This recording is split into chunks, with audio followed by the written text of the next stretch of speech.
ஓம் come கணபதயே நமஹ.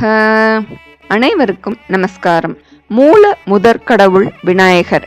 அவர் இல்லாத கோவில்களே இல்லை அப்படின்னு சொல்லலாம். விநாயகர் அவதரித்த தினம் விநாயகர் சதுர்த்தி. விநாயகர்னா மேலான தலைவர் அப்படின்றது பொருள். இடையூறுகளை நீக்கும், விக்னங்களை போக்கும் விக்னேஸ்வரராகவும், கணங்களுக்கெல்லாம் அதிபதியாக கணபதியாகவும், 5 கரங்களை உடைய ஐங்கரனாகவும், இப்படி கணேஷா, ஹேரம்பன், ஓம்காரன், இப்படி பலவிதமான பெயர்கள்ல அழைக்கப்படுகிறார் விநாயகர். அந்த கணபதியை மனதால் தியானித்து முறையிட்டாலே போதும், கவலைகள் யாவும் சடுதியில் விலகும். வேண்டியது வேண்டியபடி நிறைவேறும். நாம அவரை தேடி போகவே வேண்டியதில்லை. அவரே நம்மை தேடி வந்து நாம அருளும் பொருட்டு நாம இருக்கிற இடத்துக்கே, நம்மளுடைய புழங்கும் இடங்களுக்கு பக்கத்திலேயே, தெருக்கோடியில, சந்து பொந்துன்னு, மரத்தடியில, நதிக்கரைகள்லன்னு எல்லா இடத்துலயும் கோவில் கொண்டிருக்கார். அந்த கணபதியை, விநாயகரை நாம விநாயகர் சதுர்த்தி என்று தரிசிக்க தீராத வினைகள் எல்லாம் தீர்ந்துவிடும் என்பது ஐதீகம். அதை ஒட்டி இந்த பதிவில் பிரபலமான சில விநாயகர் கோயில்களை பற்றி அறிந்து கொண்டு நாம் இந்த பதிவில் தரிசிக்கலாம். வாருங்கள். முதலில் ஆதி விநாயகரை தரிசிக்கலாம். மனித முகத்துடன் ஆதி விநாயகர் காட்சியளிக்கிறார். திருவாரூர் மாவட்டத்தில் கூத்தனூருக்கு பக்கத்துல சிதிலபதி அப்படின்ற ஊர் இருக்கு.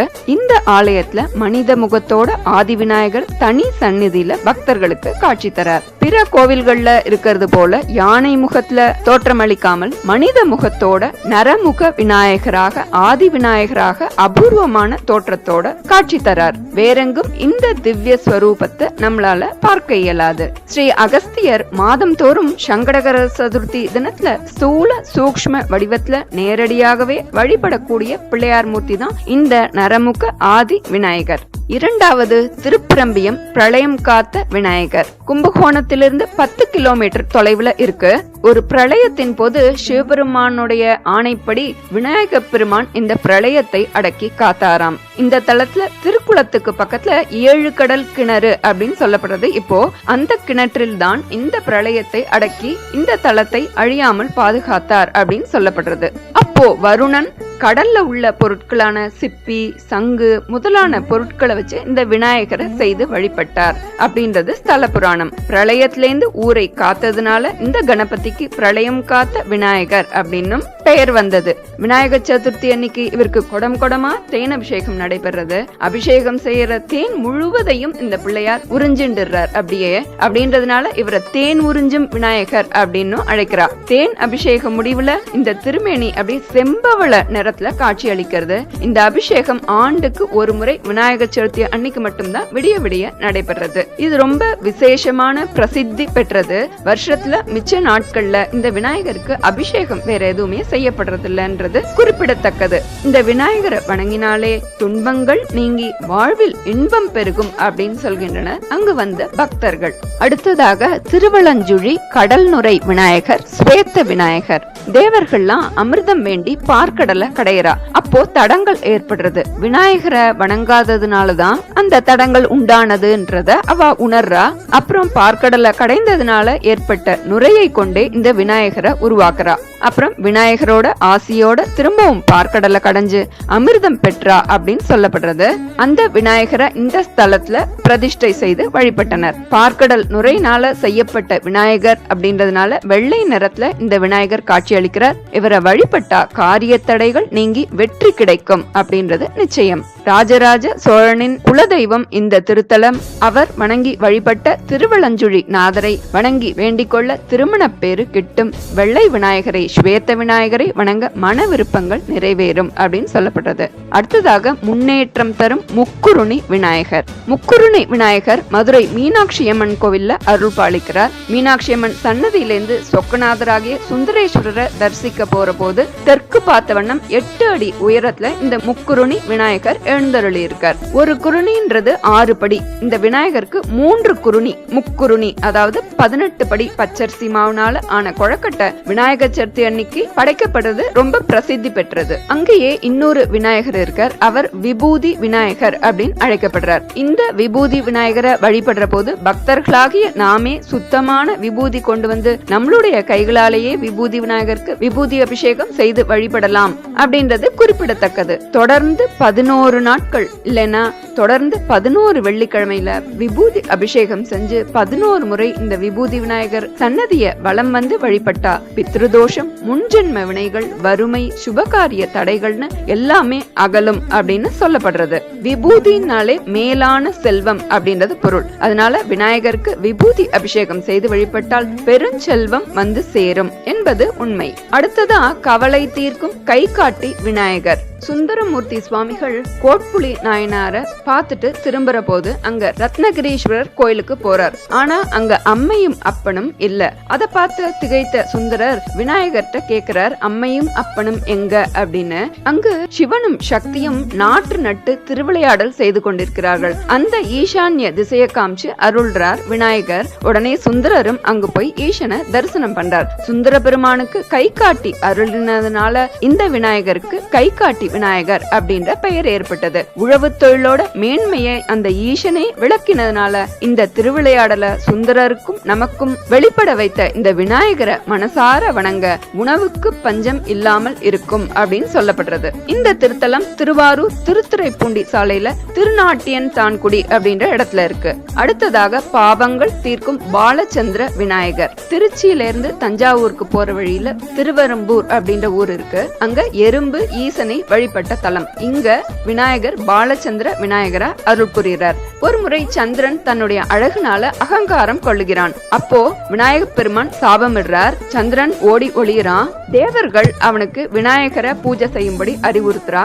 சந்திரனும் விநாயகரை பூஜை பண்ணி தன்னுடைய சாபம் நீங்க பெறுகிறான். அதனுடைய அடையாளமா பிறை சந்திரனை தன்னுடைய கிரீடத்துல சூடி பாலச்சந்திர விநாயகரா இந்த தலத்துல விநாயகர் பெருமான் காட்சி தரார். அதனால இங்க வந்து வேண்டிக் கொண்டால் மனதில் உள்ள அகந்தை நீங்கி எப்போதும் சுடர்விடும் ஞான ஒளி மனதில் பிறக்கும் என்பது நம்பிக்கை.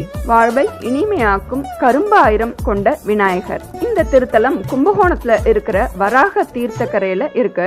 ஒரு முறை மகாமக தினத்துல கரும்பு விற்பனை செய்த வியாபாரியோட விநாயகர் நிகழ்த்திய திருவிளையாடல் தான் இந்த பேர் வரத்துக்கு காரணமா இருக்கு. விநாயகர் பெருமான் சிறுவனாக மாறுறார். ஒரு கரும்பு வியாபாரி கிட்ட போய் கரும்பு கேட்கிறார். அவரோ தர மறுக்கிறார். விநாயகர் பெருமான் தான் வந்திருக்கிறது யாருன்ற உணர்த்தறதுக்கு 1000 கரும்புகளையும் சாப்பிட்டு சக்கையாக்கிட்டு மறைஞ்சு போயிடுறார். வியாபாரி தன்னுடைய தவற உணர்றார், மன்னிப்பு கேட்கிறார். உடனே 1000 கரும்புகளும் முன்னாடி இருந்ததை விட சத்துள்ள கரும்புகளா மாறுறது. அதனால இந்த விநாயகருக்கு கரும்பாயிரம் கொண்ட விநாயகர் அப்படின்ற பெயர் வந்தது. வாழ்வில் விரக்தியும் தோல்வியும் சந்தித்து வருபவர்கள் இந்த கரும்பாயிரம் கொண்ட விநாயகரை மனதார நினைத்து வழிபட தோல்விகள் நீங்கி வெற்றிகளும் இனிய மனநலனும் வாய்க்கப்பெறும் அப்படின்றது நம்பிக்கை. அடுத்ததாக திருத்தணியில் உள்ள ஆபத் சகாய விநாயகர். ஆபத்தில் உதவுபவரே ஆபத் சகாயர். இந்த விநாயகர் முருகப்பெருமானுக்கே ஆபத்தில் உதவியவர். வள்ளியை கைப்பிடிக்க காதல் கைகூட அருளியவர். இந்த ஆபத் சகாய விநாயகர் அடியார்களுக்கு எந்தவித இடையூறு ஏற்பட்டாலும் உடனே அவர்களை காத்து ரட்சித்து உதவி புரிய அவர் தயாராக இருப்பவர். அவரை மனதில் தியானித்து நினைத்து கூப்பிட்டால் முருகனுக்கு உதவியது போல ஓடி வந்து காப்பார் என்பது நம்பிக்கை. அடுத்ததாக பாரதி போற்றிய மணக்குள விநாயகர். புதுச்சேரினாலே கண்டிப்பாக பார்க்க வேண்டியது, தரிசிக்க வேண்டியது மணக்குள விநாயகர் கோவில். வேற எங்குமே இல்லாத அளவுக்கு இங்கதான் விநாயகருக்கு தனி பள்ளியறை இருக்கு. தினமும் நைவேத்தியம் முடிஞ்சோன விநாயகர் பள்ளியறைக்கு போவார். மூலவரான மணக்குள விநாயகர் அமர்ந்திருக்கிறது ஒரு கிணத்துக்கு மேலதான். இந்த கிணத்தோட ஆழத்தை கண்டுபிடிக்க முடியல அப்படின்னு சொல்லப்பட்டது. முற்காலத்துல இந்த இடத்துல குளம் இருந்திருக்கலாம்னு சொல்லப்பட்டது. தேவர்கள்னா வழிபட்ட ஆலயங்களை போல சித்த புருஷர்களால உருவாக்கப்பட்ட கோயில்களும் சிறப்புடையவைதான். தொல்லைக்காது சுவாமிகள் அப்படின்னு ஒரு மகான், அவர் இந்த மணக்குள கரையில உட்கார்ந்து இருந்த போது விநாயகர் பெருமான் அந்த மணற்குளத்துல இருக்கிறதாக அவர் இடி கேட்டது. உடனே சுவாமிகள் குளத்துல இறங்கி விநாயகர் திருமேனிய வெளியில எடுத்துன்னு வந்து இங்க பிரதிஷ்டை செய்யறார். இந்த விநாயகருக்கு வெள்ளைக்கார பிள்ளையார் அப்படின்ற பேரும் உண்டு. இந்த விநாயகர் பெருமானோட சிலைய கடல்ல போடுமாறு ஒரு வெள்ளைக்காரர் சொல்றார். அவருடைய கண் பார்வையை பறி போறது. அப்போ அவர் தன்னுடைய தவற உணர்ந்து திரும்பவும் கோவில்ல இந்த பிள்ளையார எழுந்தருள செய்யறார். கோவில பெருசு பண்ணி கட்டுறார். அதனால வெள்ளைக்கார பிள்ளையார் அப்படின்னு அழைக்கப்படுறது. இந்த விநாயகர் பெருமான மகாகவி பாரதி பாடி வணங்கி இருக்கார். நாமும் மனதார இந்த பிள்ளையார வணங்க சகல நன்மைகளும் கைகூடும். எல்லா விதமான பிரார்த்தனைகளும் இங்க நிறைவேறது அப்படின்னாலும் திருமணம், குழந்தை பேரு வேண்டி வணங்கி வந்தா நன்மை கிடைக்கும் அப்படின்னு சொல்லப்படுறது. அடுத்தது அவ்வை போற்றிய திருக்கோவிலூர் விநாயகர். ஔவையால் பூஜிக்கப்பட்டு அவருக்கு விஸ்வரூபம் காட்டியவர். நாமெல்லாம் விநாயகர் அகவல் பெற காரணமாக இருந்தவர் இந்த திருக்கோவிலூர் விநாயகப் பெருமான். விநாயகர் சதுர்த்தி அன்று விநாயகரை விநாயகர் அகவல் பாடி போற்றினால் கல்வியில் மேன்மையும் முக்தியும் கிடைக்கும் என்பது நம்பிக்கை.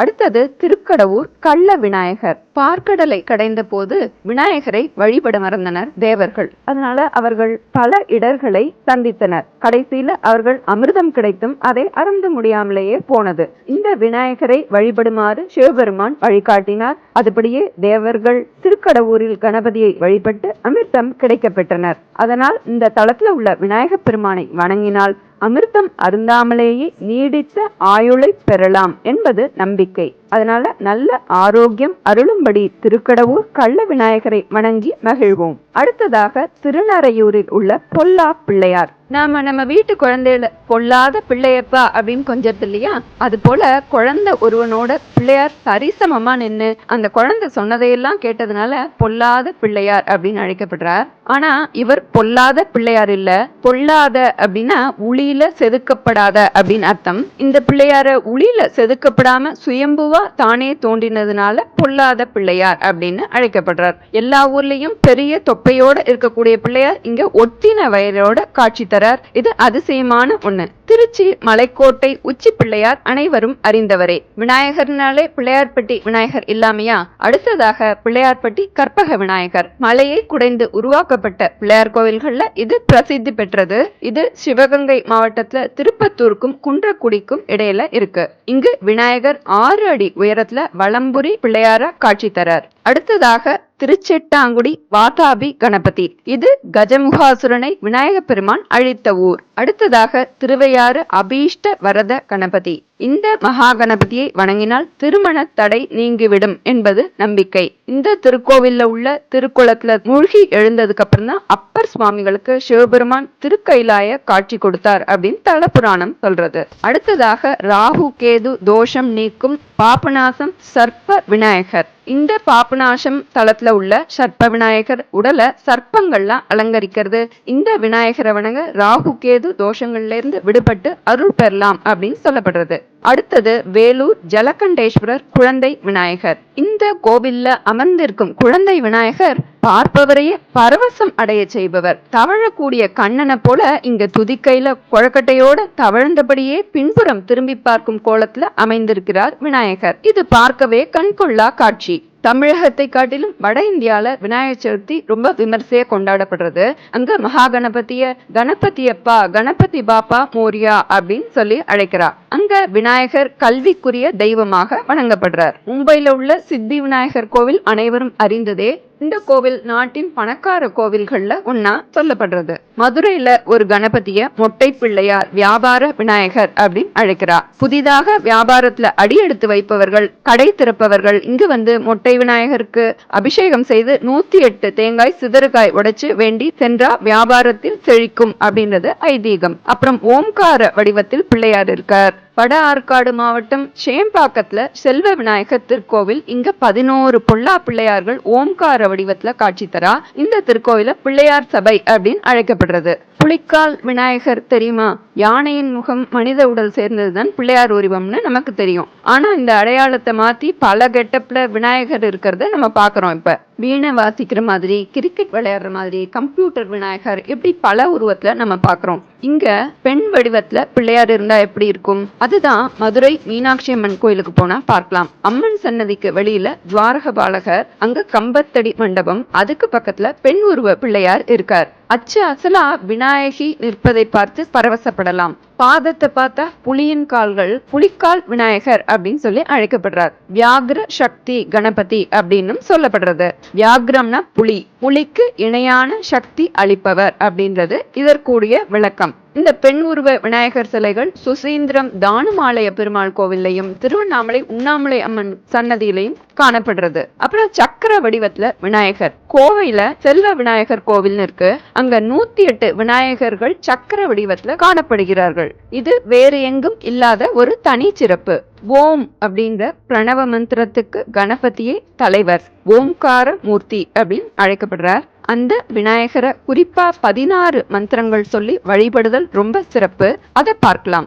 ஓம் சுமுகாய நமஹ, ஓம் ஏகதந்தாய நமஹ, ஓம் கபிலாய நமஹ, ஓம் கஜகர்ணிகாய நமஹ, ஓம் விகடாய நமஹ, ஓம் விக்னராஜாய நமஹ, ஓம் கணாதிபாய நமஹ, ஓம் தூமகேதவே நமஹ, ஓம் கணாத்யக்ஷயே நமஹ, ஓம் பாலச்சந்திராய நமஹ, ஓம் கஜானனாய நமஹ, ஓம் வக்ரதுண்டாய நமஹ, ஓம் சூர்பகர்ணாய நமஹ, ஓம் ஹேரம்பாய நமஹ, ஓம் ஸ்கந்த பூர்வஜாய நமஹ. விநாயக பெருமானை இந்த 16 மந்திரங்களால வழிபட்டா அந்த பெருமானது அருள் பூர்ணமாக கிடைக்கும் என்பது நிச்சயம். விநாயகர் குடிக்கொண்டிருக்கும் எல்லா கோவிலுக்கும் நம்மளால போக முடியலனாலும் நம்மளால முடிஞ்ச கோவிலுக்கு விநாயகர் சதுர்த்தி அன்று சென்று வர காரிய தடைகள், திருமண தடைகள் முதலான விக்னங்களை, தடைகளை அந்த விக்னேஸ்வரன் தீர்த்து வைப்பார் என்பது உறுதி. அவரை மனதார வேண்டி அனைத்து செல்வங்களையும் பெறுவோம். நமஸ்காரம்.